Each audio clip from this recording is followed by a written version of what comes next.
Goeiedag, goeiedag luisteraars. Ek is Willie Sondersen en dit is weer vir my 'n voorreg om saam met u te kuier hier op Joy Gospel Radio. En u is baie welkom om saam met my te kuier hier op my program Wolke van Getuienisse. Nou vriende, hierdie is die tweede aflewering wat ek oor God se magtigste profeet wil praat. Nou, vandag wil ek net opvolg van verlede week waar ons opgehou het. Jesus het begin om siekes gesond te maak en wonderwerke het plaasgevind toe Herodes Antipas hoor wat Jesus alles doen, het sy gewete hom aangekla en vir hom wys gemaak dat dit Johannes was wat hy onthoof het en wat opgestaan het uit die dode. Nou Johannes die held in hierdie verhaal het nie geskroom om vir Herodes Antipas, die regeerder in Galilea, te vertel dat hy lewe in oorspel deed hy die vrou Herodias van Herodes Philippus, wat in Rome woonagtig was. Sy broer was verlei en haar geneem het en met haar in die huwelik getree het nie.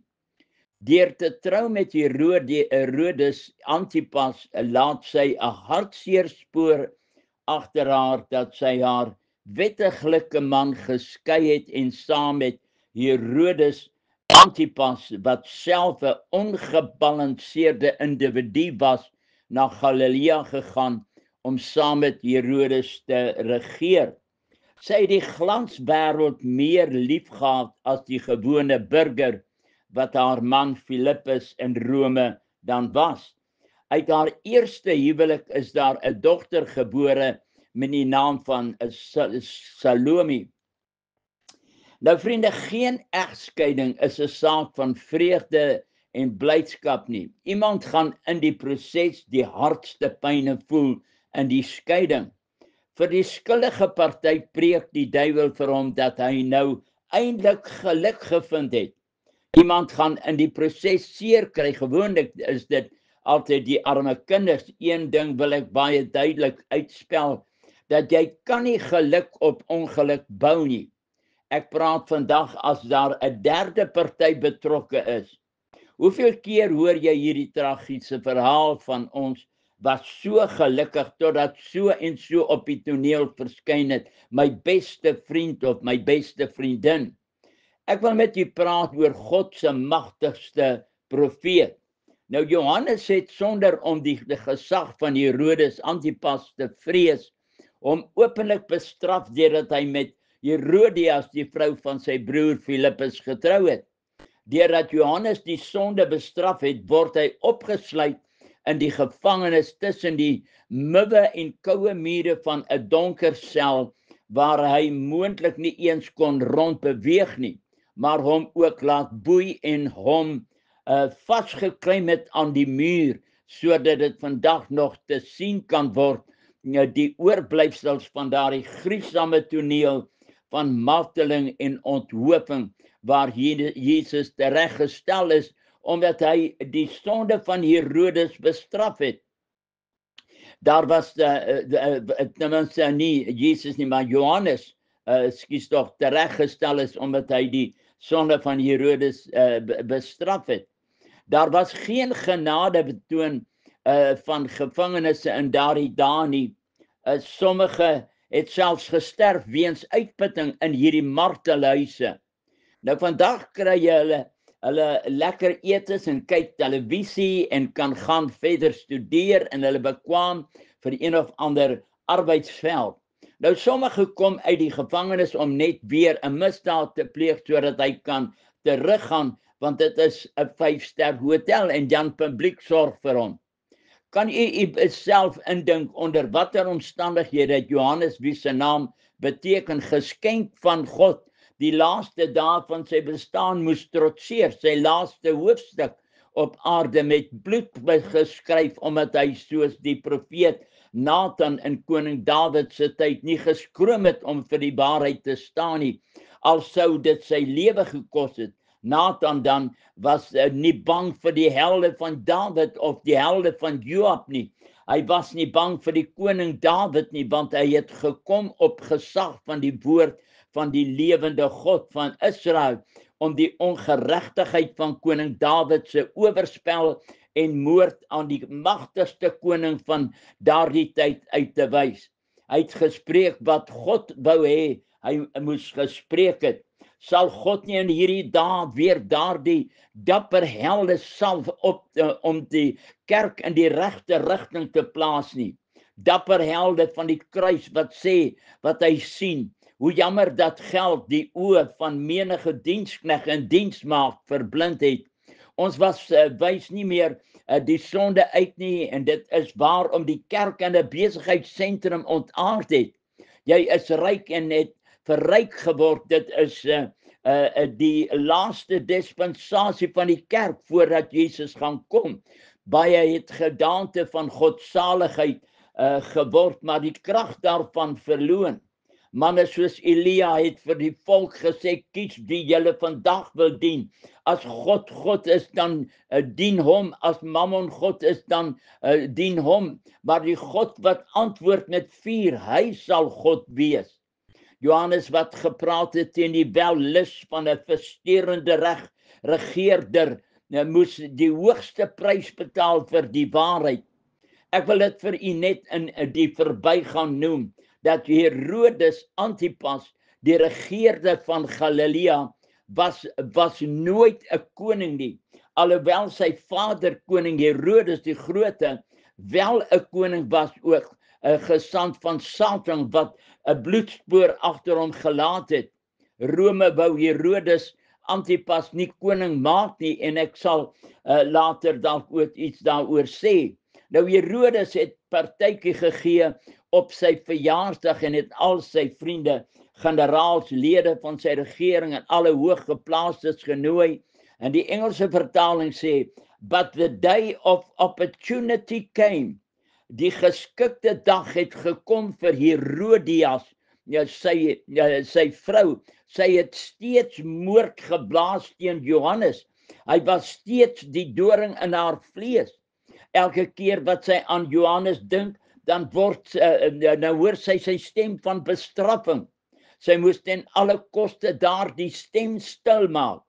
Op 'n baie subtiele manier het sy die geleentheid georgestreer dat haar dogter Salome vir die feesgangers sou dans. Hierdie dans was genoem 'n solo dans, en dit was weer hulle noem dit 'n weersinswekkende of soos die Engelse woord sê, 'n disgusting. Dit was 'n bandelose dans wat met die liggaam sekere seksuele bewegings uitgebeeld. Gewoonlik so iets word nie toegelaat word op so 'n hoë ly teenwoordigheid nie. Salome was 'n prinses in eie reg. Sy was van koninklike bloed haarself. Dat sy op aandrang van haar moeder Herodias haarself so verneder het, kan begryp word. Kan nie begryp word nie. Hierdie dans was gewoonlik uitgevoer deur professionele prostituie om die mans in te stem vir die oomblik van ekstase. Herodes het haar man geken en het geweet wat hom sou prikkel. Haar slinkse plan het die regte uitwerking gehad op haar man se ongebalanseerde emosie. En soos die Bybel verklaar, dit het Herodes en die wat saam aan tafel was behaag. Herodias het die perfekte geleentheid geskep. Herodes moontlik reeds onder die invloed van drank op die partytjie en opgehits deur die dans van Salome. Die sonde lê en loers en sê, sy begeerte is na jou. Sou ons dit aan hom kan verduidelik het. As mens wil ons graag die goeie doen, maar die kwaad klop aan die deur. Dit is vir ons om te besluit wat en wie laat ons toe in ons gedagtes, vriende. Wie laat ons toe om ons wêreld te beheer, om ons gedagtes te beheer? Maar maak jy die verkeerde keuse, dan verskyn jou gewete op die toneel. God se magtigste profeet. Jy kan probeer wegvlug, maar waar jy ook al na vlug, hy bly by jou. Hy laat vir jou nie met rus nie, totdat jy die keuse maak om jou te bekeer en jou sondes te bely, of verder vervalle te raak in 'n staat van depressie, soos wat ek u vertel het van die dame verlede week wat 'n buite-egtelike verhouding gehad het met 'n ander man, en uiteindelik het haar ontrouheid 'n vrug voortgebring en moes sy 'n besluit maak en 'n moord op 'n klein lewetjie, die kind wat sy verwag het deur abortus, om die gewete te stil. Sy het alles probeer om daardie stemmetjie stil te maak, maar sy kon haar nooit vergewe nie. God se magtigste profeet het haar agtervolg, nagte langs haar wettige man gelê, met die geheim van 'n ander man in haar skoot, in haar gewete. Die geroep van daardie lewetjie wat sy geneem het weer klink in die gange van haar gewete. Sy was op die punt om haar eie lewe te neem, tot die aand by my diens waar sy haar bekeer het en die boodskap van Jesus aangeneem het en haar sondes bely het, haarself vergewe het, en Jesus, halleluja vriende, het haar vrygemaak. Haar vreugde was onbeskryflik. Sy was eintlik vry, a long walk to freedom. Herodes se sintuie was so aangetast toe hy hierdie irrasionele besluit gemaak het. Die dans van Salome het die welles in hom wakker gemaak, want Herodias, sy swakpunte, het dit geken. Die toneel was perfek geskep deur die slinksheid van Herodias. Vra my net wat jy wil en ek sal dit aan jou gee, al was dit ook die helfte van my koninkryk. Vriende, kan 'n man van sy status so onveranderlike aanbod maak grens aan kranksinnigheid? Al is dit ook die helfte van my koninkryk. Buitendien, koninkryk het nie eens aan hom behoort nie. Hy was maar net bloot aangestel as 'n regeerder oor Galilea. In Rome het die sê gehad in hierdie saak. Dink net aan watter verleentheid het hy oor Rome gebring met sy impulsiewe en onverantwoordelike aanbod. Dit was die geleentheid waarna Herodias gewag het. Her opportunity came, soos die Engelse vertaling sê. Satan sal die geleentheid skep om jou 'n gevangene te maak van jou gewete. God se magtigste profeet. Toe antwoord sy, gee my die hoof van Johannes die Doper. Satan skep vir jou 'n geleentheid as jy na een soek, vriende. Satan skilder die prentjie so pragtig en maak dit so aanloklik. Daardie onskuldige koppie koffie wat sy aandra met die koekie en die rosie daarbey, daardie foutiewe inskrywing in die finansiële state. Niemand sal dit weet nie. Die geleentheid om bedrog te pleeg, soms in ons blind en kan nie die gevolge van ons dade besef nie. Jy sien net jouself in die arms van die ander vrou of man, maar dink nooit aan die hartseer wat dit vir die ander partye gaan inhou nie. Daardie een kyk na die naakte tonele op die internet en jy is vasgevang, sy greep van pornografie. Jy word letterlik 'n gevangene Daardie een pilletjie is wat Satan op jou pad stuur om jou gevange te neem. Maar Jesus, halleluja, het die sleutels wat oopsluit en niemand sluit toe nie. Jesus is die weg, die waarheid en die lewe. Hy verklaar, ek het gekom dat julle lewe en dit in oorvloed mag hê.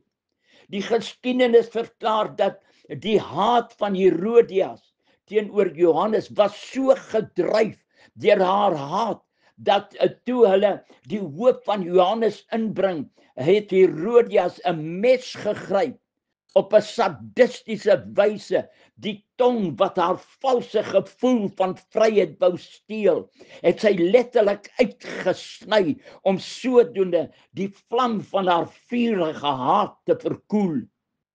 Daar word beweer dat van die gaste was met soveel afgryse vervul vir die skandelike keuse wat hierdie Salome gemaak het, dat hulle met walging geskok was en Semir uit die eetsaal gestap het.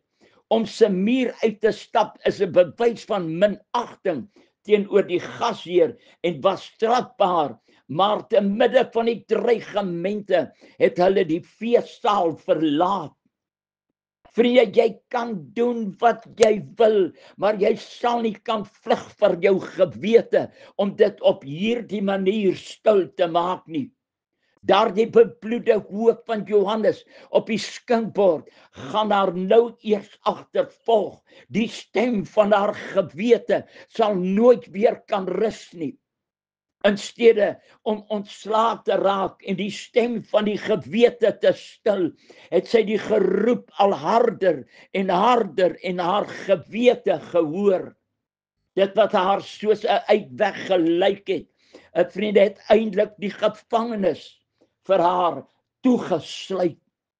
Vriende, jy het nie 'n profeet nodig om jou sondes uit te wys nie. God se profeet sit presies daar waar God hom geïnstalleer het, die dag toe hy jou gemaak het. Geen geneesheer of sielkundige kan dit daar uithaal nie. Geen operasie kan die gedagtes verwyder nie. Toe Herodes hoor van die wonderwerke wat Jesus gedoen het, het sy gewete hom aangekla. Dit is Johannes wat jy vermoor het. Herodes kon nie weghardloop vir God se magtigste profeet nie. Jou gees is 'n lamp van die Here en daarmee deursoek hy die kamers van jou binneste.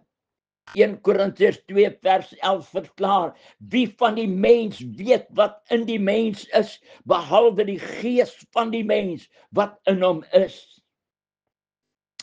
In 'n sekere dorp was daar 'n huisgesin wat baie gelukkig was, getrou en lojaal teenoor hulle kerk.